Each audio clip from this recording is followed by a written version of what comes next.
Assalamualaikum warahmatullahi wabarakatuh. Kita mulai topik pembicaraan kita, di mana topik utamanya adalah bagaimana New Mind bisa mendapatkan porsi atau power di 2024 agar Indonesia tidak gini-gini aja, bisa menjadi negara superpower pada saat Indonesia menjadi merdeka 100 tahun di tahun 2045.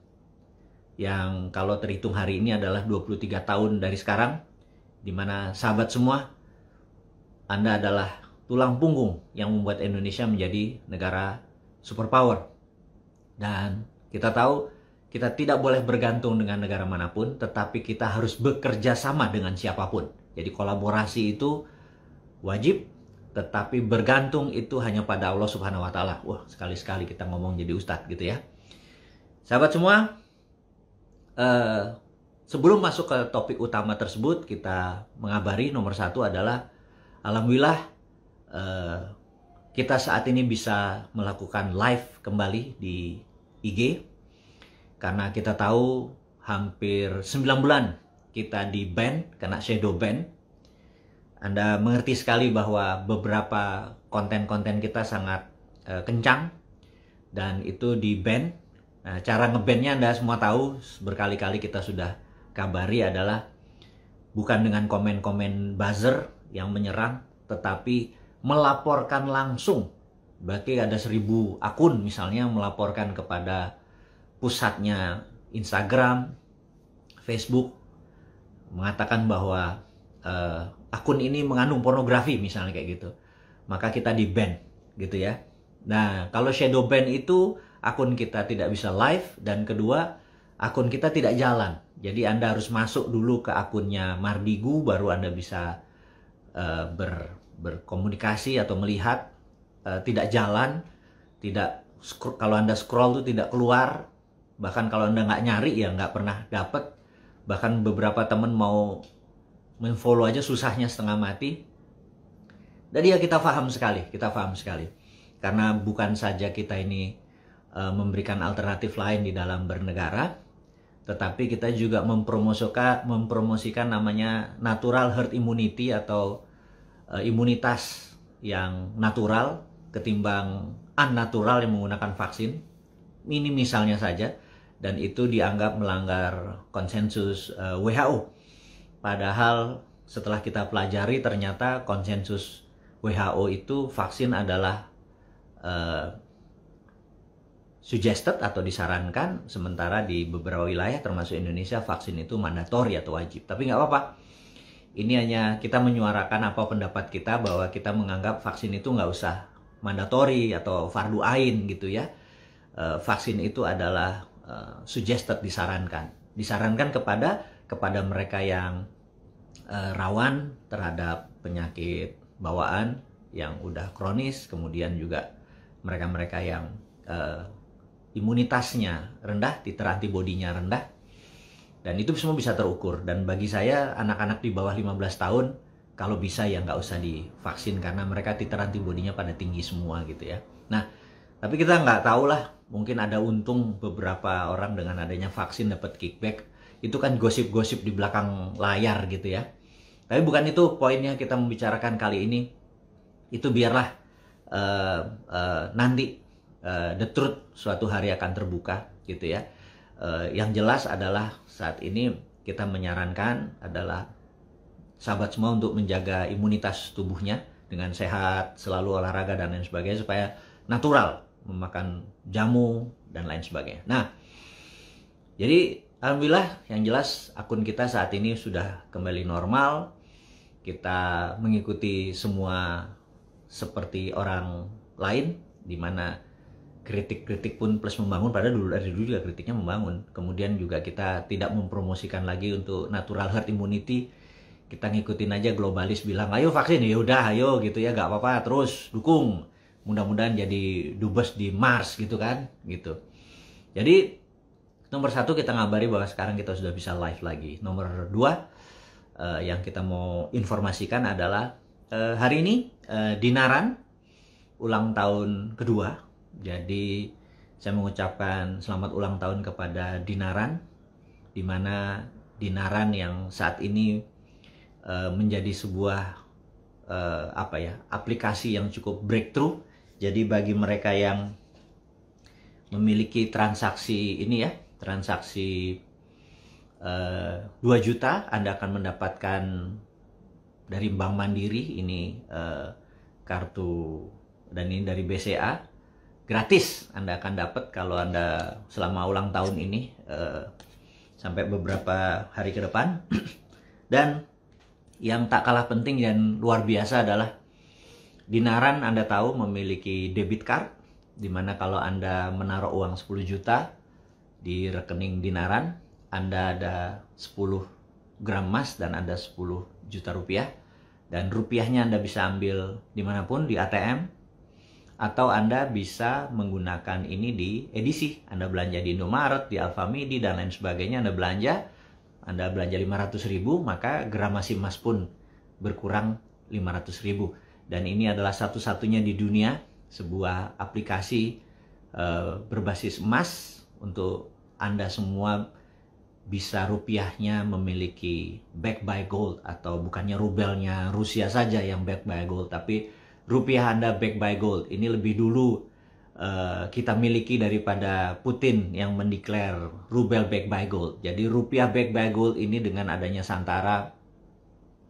dengan adanya Dinaran, hal ini sudah membuat kita menjadi breakthrough, terobosan. Ini udah 2 tahun hari ini. Alhamdulillah berjalan cukup bagus. Ada 300.000 nasabahnya Dinaran saat ini yang memanfaatkan debit card tadi. Dan teman-teman, bagi Anda yang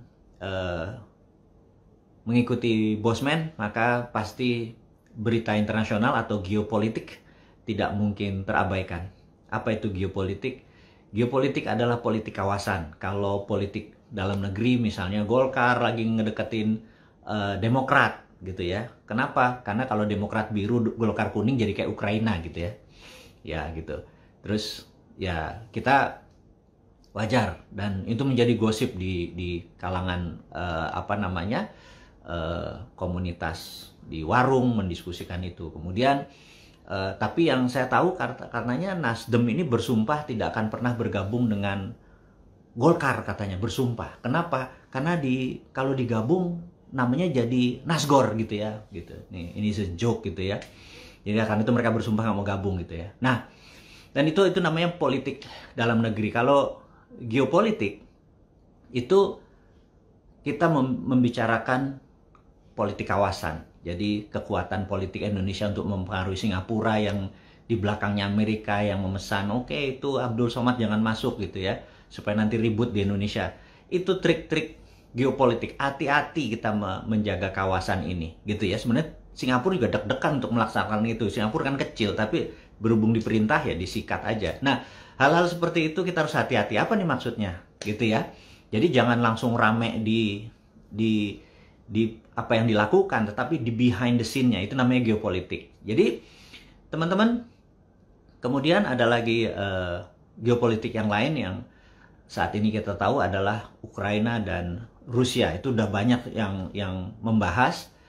Bosman kali ini mungkin lewat aja, sekilas aja. Yang jelas kita mau mengingatkan bahwa karena jarangnya berita internasional itu ada di Indonesia, di media mainstream jarang sekali, bahkan jarang peminat, maka kita mengingatkan. Jadi sahabat semua, Brazil, mulai dari Brazil, saat ini inflasinya sampai 35%, bisa dibayangkan. 35% di tahun ini aja. Dan di Argentina, tahun ini 50%. Bisa sahabat bayangkan, kenapa mereka mendadak terjadi inflasi segitu besar? Karena mereka tidak punya energi, mereka tidak punya sumber bahan bakar, negaranya harus impor, dan itu memukul ekonomi. Nah, hal-hal seperti begini itu kelebihan dari komunitas yang mengikuti Bosman, karena kita bukan hanya sekedar ngomong doang. Anda kita pancing untuk menimbul rasa, loh kok bisa ya Anda nge-search berita informasi tersebut, Anda ada gitu ya. Kemudian saat ini informasi berita luar negeri ini penting, Jadi di zaman saya muda gitu ya, kan saya udah umuran ini ya, malu juga nih saya sebenarnya. Dulu kalau nonton bioskop itu berita pertama, yang pertama itu bukan iklan, tetapi berita dunia gitu ya, world news gitu ya.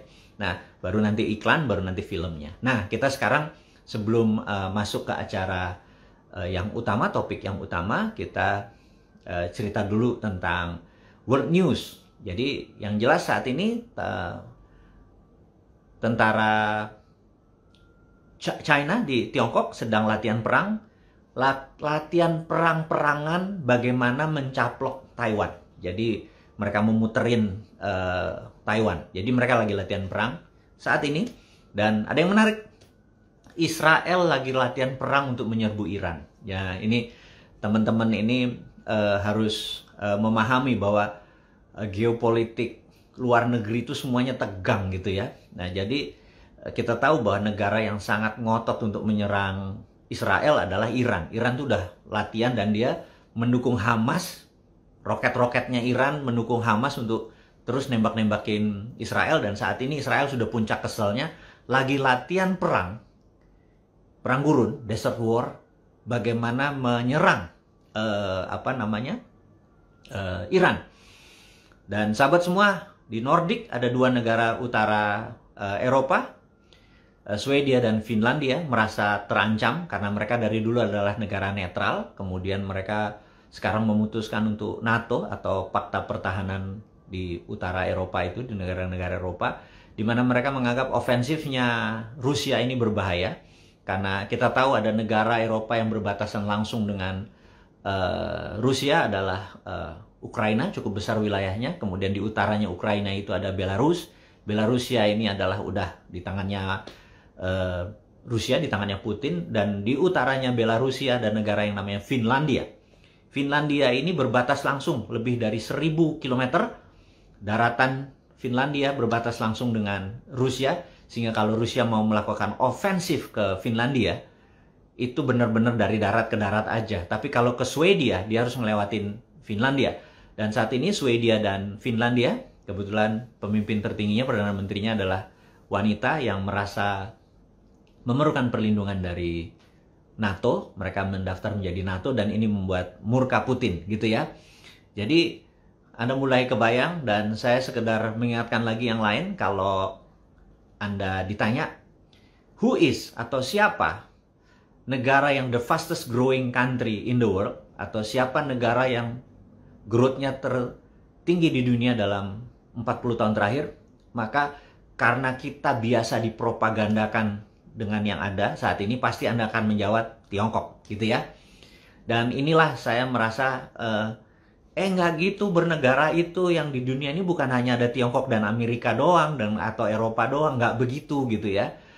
Jadi Anda boleh cek, negara yang the fastest growing sejak tahun 40 tahun terakhir adalah Botswana. Jadi Anda akan terkejut dengan informasi-informasi seperti begini, bahwa Afrika adalah the next China. Itu Anda harus siap-siap bahwa geopolitik dunia itu selalu cair gitu ya. Jadi kalau kita hanya taunya kawasan, apalagi taunya cuma gorong-gorong gitu ya, itu akan sulit memahami bahwa dunia ini sudah moving yang sangat cepat sekali.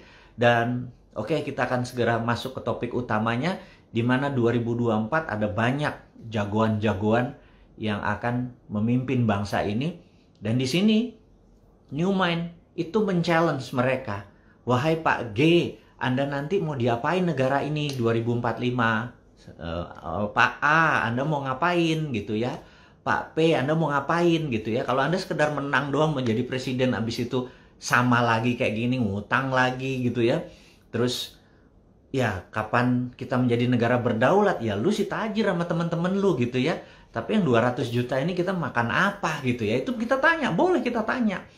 Bebas saja. Kalau dia jawabannya normatif, wacana, segala macam, ya ledek aja dia.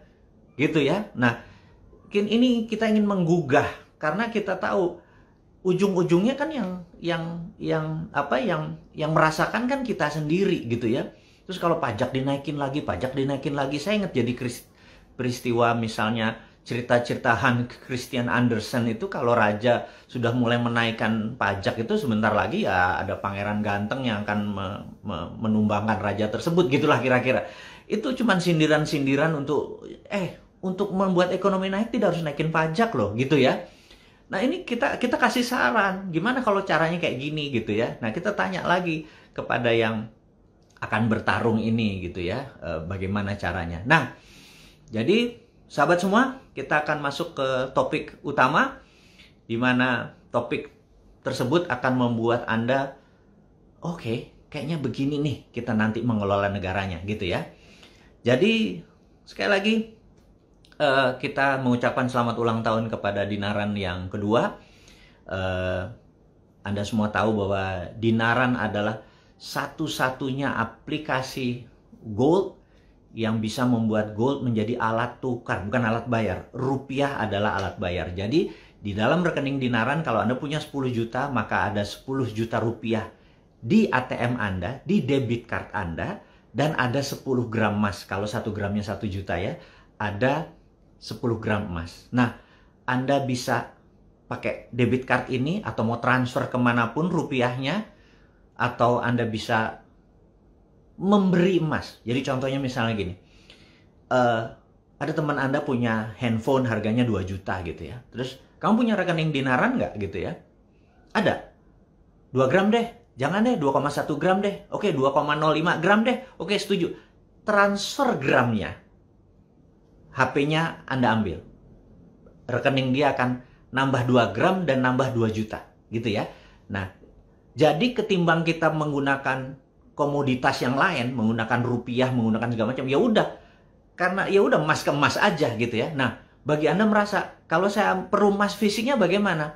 Sahabat semua, Dinaran saat ini punya ATM Gold. ATM Gold itu Anda tinggal pencet QR code-nya, ya udah keluar ambil ATM-nya. Saat ini baru satu ada di Senayan, dan kami berencana di tahun 2022 ini ada 100 ATM. Jadi dimanapun di daerah Anda di Nganjuk, ada di Palembang, dimanapun kita akan berusaha bahwa nanti emas fisiknya kalau Anda butuhkan, ada yang 2 gram, 4 gram, 5 gram, Anda tinggal datang ke ATM, Anda bisa ambil kapanpun. Jadi rupiahnya Anda bisa lakukan transaksi sebagai mata uang resmi di Indonesia. Kalau mau pakai emas sebagai alat tukar, Anda bisa lakukan. Anda mau ambil fisik emasnya, Anda datang ke ATM. Ini satu-satunya di dunia. Ini adalah konsep MMT, Modern Monetary Theory, yang berbasiskan, kita kan anti inflasi ya. Jadi ciri-cirinya ya, ciri-cirinya. Ciri-ciri MMT adalah kita anti inflasi. Kita anti mata uang nilainya turun gitu ya. Karena basisnya emas. Jadi buat apa kita tukar lagi? Langsung aja kita menggunakan emas sebagai alat tukar. Nah, mudah-mudahan Anda mulai kebayang apa itu Dinaran. Jadi saat ini begitu teman-teman ada waktu, ya udah download aja aplikasi Dinaran. Ada kalau Anda menggunakan iPhone atau menggunakan Apple bisa, menggunakan Android juga bisa. Di Dinaran gitu ya. Jadi Dinaran saat ini udah ulang tahun kedua, dan untuk membuat Anda menjadi negara yang, atau rupiah Anda untuk tidak ada inflasi lagi, tidak bunga bank lagi. Anda beberapa memahami bunga bank deposito tadi menjadi riba, ya udah taruh aja di Dinaran, di mana rupiah Anda bisa. Oke, sekedar mengingat, kalau Anda menggunakan ATM ini, ngambil ATM tunai ya, pakai ATM-nya Bank Artagraha, maka nggak ada fee. Gratis, tetapi kalau menggunakan ATM-nya BCA, ATM-nya Mandiri, biasalah Anda cross ATM. Tapi kalau di edisi itu Anda belanja di Indomaret, ya menggunakan transaksi biasa tuh nggak ada fee-nya. Ya belanja 200.000 ya 200.000, belanja 175 ya 175 gitu ya. Ya hanya gramasi emas aja turun. Jadi gramasi emas Anda sampai kapanpun akan tetap. Tetapi tiap hari kan harga emas tersebut turun naik. Ya insya Allah kalau sekarang ini perangnya berkepanjangan, harga emas terus akan bergerak naik. Di sini Anda tidak ada inflasinya, jadinya Anda keep up terus. Nah itulah adalah cerita tentang Dinaran. Nah jadi berita yang sekarang bagaimana supaya New Mind ini bisa menjadi berkiprah di tahun 2024. Nah, inilah informasi utamanya. Teman-teman, jadi yang kita mau informasikan adalah Anda harus paham dulu bahwa untuk menjadi pemimpin presiden puncak tertinggi karena Indonesia negara presidensial, itu biayanya saat ini dihitung adalah sekitar 9 sampai 10 miliar. Oke, kita ambil yang tertinggi. 10 miliar, sorry, maaf, angkanya salah. 10 triliun rupiah kita ambil. Kenapa 10 triliun? Itu harus diurai dulu. Kenapa? Karena tiket untuk ini yang jadi masalah.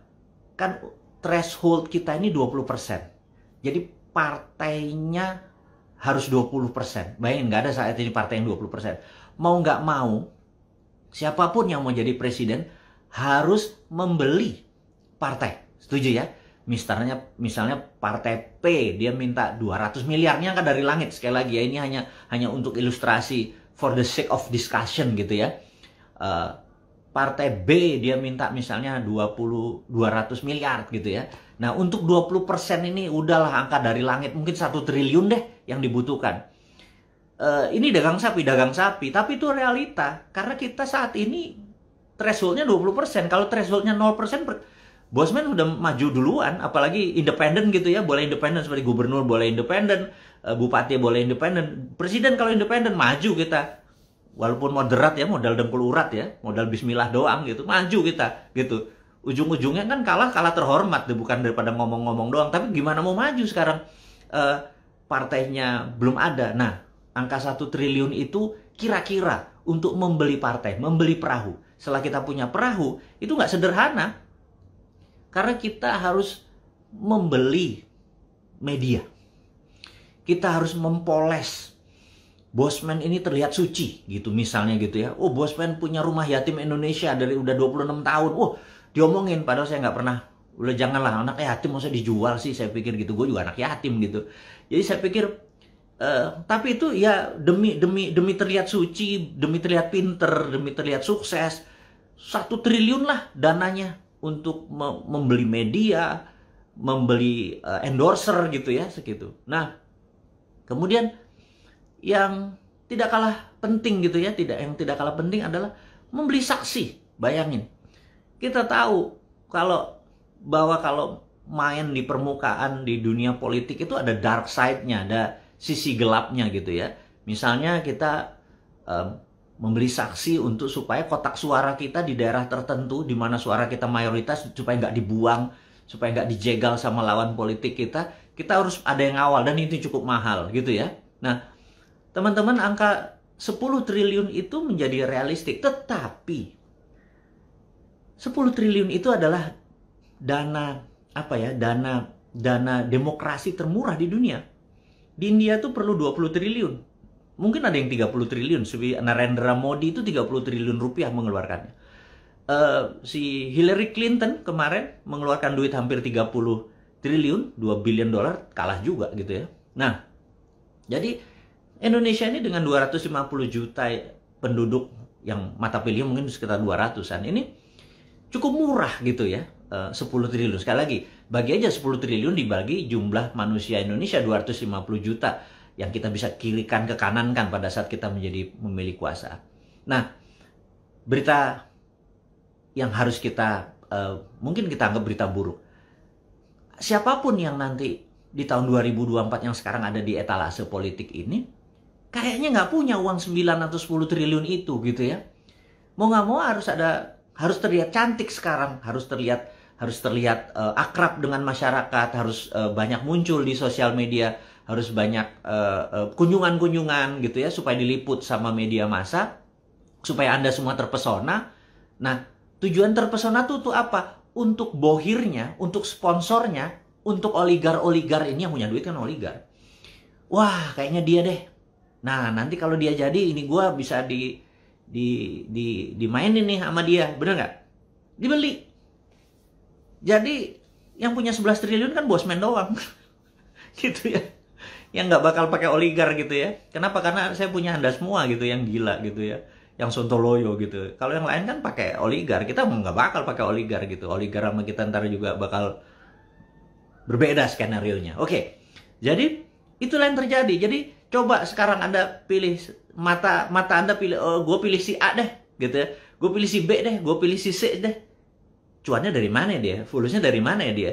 Ya udah, gitu ya. Nah, ini sebuah realita kan, kita jadi waduh gimana nih kalau kalau pemimpin kita 2024 masuk aja udah terpasung gitu ya. Masuk aja udah terpasung gitu. Gimana solusinya? Nah, inilah yang topik yang mau kita bicarakan selain mengucapkan selamat ulang tahun Dinaran dan mengucapkan selamat datang kembali video yang sudah di ban ini, di shadow ban ini. Oke, informasi puncaknya begini.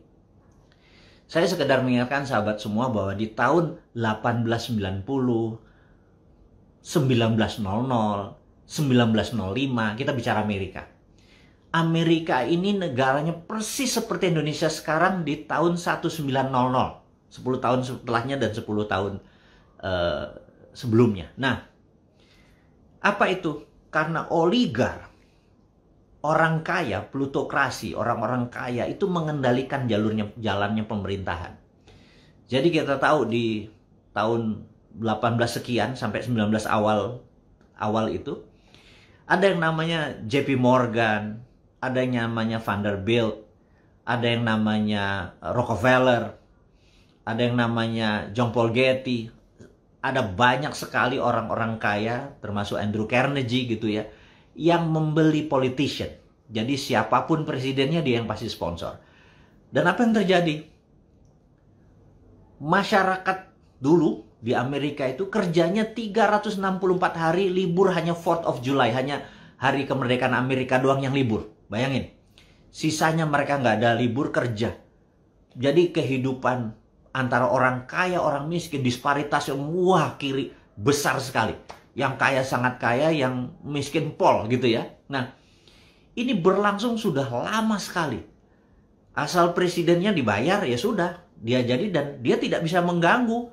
Andrew Carnegie dengan steelnya, dengan perusahaan bajanya yang orang kerjanya nggak ada lembur, mati ya sudah gitu ya. Terus JP Morgan apalagi dengan kejamnya gitu ya, Goldman. Dan orang-orang seperti ini itu udah bayar aja. Nah, kita ini udah sekian lama itu digituin persis seperti zamannya. Nah, suatu hari ini kan mangkal nih para UKM, para buruh gitu kan mangkal, tapi kan nggak ada jalan nih gimana caranya. Suatu hari lagi duduk-duduk di kafe gitu ya, ada 3 orang campaign manager gitu ya.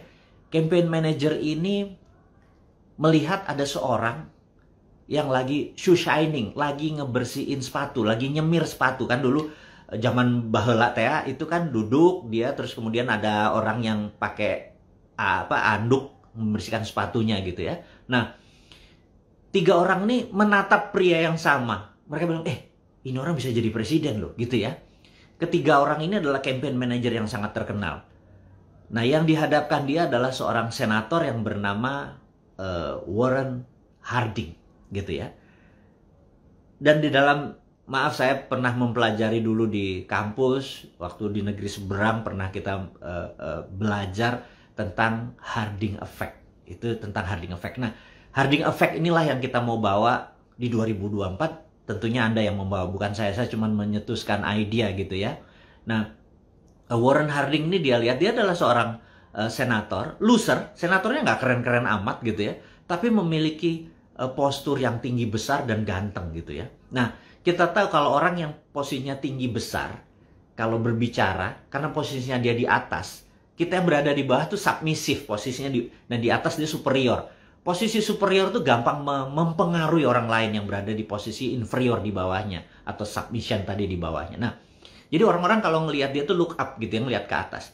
Orang ini ganteng, vokalnya tuh bulat gitu, suaranya tuh bulat gitu, terus tatapan matanya tajam. Tapi sebenarnya dia loser gitu, kosong aja ilmunya, kosong aja. Terus 3 orang ini bilang, kayaknya kita ketemu orang ini deh, kita bahas. Oke, dia panggil, dia bilang, Harding, Jonas, lo tahu kami? Yes. Lo mau nggak jadi presiden Amerika? Mau, kata dia gitu. Tapi syaratnya satu, lo ikuti maunya kita. Lo ikuti cara mainnya dia, di-train cara ngomong depan publik, kontennya dia buat, dan lain sebagainya. Nah, singkat cerita, uangnya dari mana? Itu kan? Dari mana uangnya? Nah, gimana kalau uangnya ngumpulin dari UKM, dari para buruh, dari para petani, dari para nelayan? Ini contoh aja. Ambil dari langit. Anggap orang itu adalah nobody, bukan bosman ya. Bosman yang nggak cukup ganteng, nggak cukup tinggi, nggak cukup keren vokalnya gitu ya. X kita ambil, X. Nobody, X gitu ya. Nah, X ini perlu duit 10 triliun. Kalau ada 2 juta, sahabat kita nih, UKMers, nelayan, petani, 2 juta orang, ngasih 5 juta rupiah masing-masing.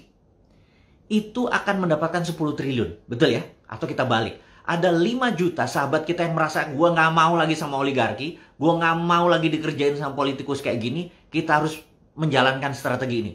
5 juta orang gila ini, masing-masing ngasih 2 juta perak aja. 2 juta itu 10 triliun gitu ya. Atau kita ambil lah, ada 10 juta orang, masing-masing ngasih 1 juta perak, itu juga 10 triliun gitu ya. Nah, ini kita balik lagi ke Warren Harding. Dia bilang, kami bertiga ini ngumpulin UKM yang dilindas sama oligarki. Kita ngumpulin orang-orang buruh yang tertindas ini. To make story short, terkumpul duitnya. Dan akhirnya Warren Harding menjadi presiden Amerika di tahun, saya lupa angkanya ya, 1919 atau 1921. Karena dia jadi presiden cuma 2 tahun, dia meninggal. Nah, yang mau diceritakan itu adalah begini. Begitu Warren Harding jadi presiden, dia buat kebijakan untuk memajaki orang kaya, mempermudah orang-orang yang di bottom of pyramid, memberikan kredit yang sangat murah, money turun ke UKM-UKM, ekonomi sangat muter. Wah, konglomerat ini, oligarki ini marah, mereka melakukan penggencetan, penekanan buruh, tapi buruh sekarang jadi berani gitu ya. Nah, terus Amerika goncang tahun 1923, 24, goncang karena orang-orang kayanya goncang. Resesi di mana-mana dengan gerakan, dan 1929 kita tahu saham Amerika ambruk gitu ya. Di tahun 1933 FDR, Franklin Delano Roosevelt, jadi presiden Amerika. Dia mulai printing money dengan strateginya membangun 100 jalan utama di Amerika dan anak jalannya, printing money untuk buat mobil-mobil di Amerika sebagai kendaraan yang isi jalan tadi. Jangan kita bangun jalan tol tapi isinya mobil Amerika, mobil Cina gitu ya. Kalau di Amerika tuh bangun isinya untuk membangun ekonominya Amerika. Nah, sejak saat itu di 1933, 15 tahun setelah peristiwa Harding ini, itu orang kayanya memegang sepertiga ekonomi Amerika, UKM megang sepertiga, dan government megang sepertiga. Ingat, dulu government Amerika itu hanya punya 20%, yang 80%-nya oligarki. Government Amerika tuh bisa, Anda boleh cek di Wikipedia kalau perlu belajar. Bahwa di tahun 1900, Federal Reserve itu, Federal Reserve baru ada tahun berapa ya? 19 something gitu ya, setelah resesi Great Depression. Tapi seluruh bank di Amerika, kalau di total, masih kayanya, isinya ya uang-uangnya oligarki ini. Nah, sahabat semua, jadi setelah itu balance. Amerika jadi negara swasta. Jadi government-nya punya sepertiga, UKM punya sepertiga, dan oligarnya punya sepertiga. Dan berjalan seperti sekarang sampai tahun 1971. Itu nanti cerita di sesi berikutnya. Ini kepanjangan ini, udah lu nggak bayar lagi, lu kasih ilmu yang banyak banget gitu ya. Oke, kita singkat cerita. Jadi, sahabat semua, jangan Anda pesimis bahwa New Mind ini tidak berpotensi di 2024. Karena jadi siapa yang ngerjakan? Yuk, kita buat Harding Effect-nya.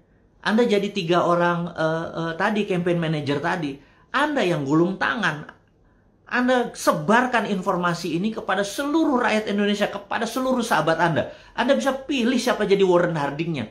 Yang penting, nanti kita bisa manfaatkan ini untuk oligarki yang memegang 80% kekayaan dan 20% pemerintah tadi yang saat ini UKM tadi nggak bergerak, buruh nggak bergerak, kita cuma dijatahin gitu ya, terus semua dijatahin. Kita ini harus menjadi negara berdaulat. Untuk 2045 Indonesia menjadi negara superpower, ini harus rata. Kekayaan itu harus dibagi rata kepada rakyat, negara, dan oligarki itu juga rakyat gitu ya. Jangan lulu doang gitu ya. Nah, siapa nih yang bergerak? Apakah yang ada di etalase sekarang yang mau bergerak? Enggak, udah gitu aja. Andalah yang mau berubah. Jangan nganggap saya ini provokator, saya cuma ide. Sekali lagi, yuk gulung tangan. Anda yang memimpin, Anda yang berubah, Anda yang membuat perubahan ini di Indonesia. Cucu kita atau anak kita akan bilang, kakek gua pejuangnya. yang membuat Indonesia menjadi negara berdaulat di 2045, yang Indonesia menjadi sejajar dengan Tiongkok gitu ya. Kita bukan menjadi negara market lagi, menjadi pasarnya Amerika, menjadi pasarnya Tiongkok, bahan bakunya dikeduk kemudian dibalikin lagi berupa produk. Nggak mau.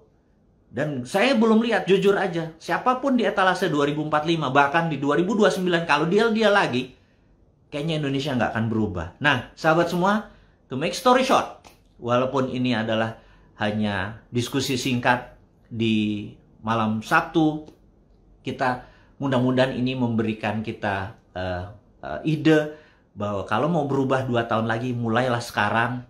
Kalau Anda mau menjadi something, ya creating to happen, ciptakan sesuatu yang terjadi. Jangan wondering what happen, ada apa ini ya gitu ya. Dan sahabat semua, akhirul kalam, mohon maaf jika ada yang tersinggung dengan kata-kata saya, dengan bentuk-bentuk kritikan saya tadi. Tapi yang saya harap ini adalah solusi buat kita semua, bisa melakukan sesuatu yang baru. Yuk kita bergerak bersama, gunakan platform-platform media sosial Anda untuk mendiskusikan topik-topik ini. Dan bahwa kita menjadi mover, penggerak, yang Pak Karno mengatakan berikan saya 1000 pemuda, kita guncang dunia. 1000 pemuda itu adalah Anda, kita guncang dunia. Terima kasih dari saya. Selamat malam.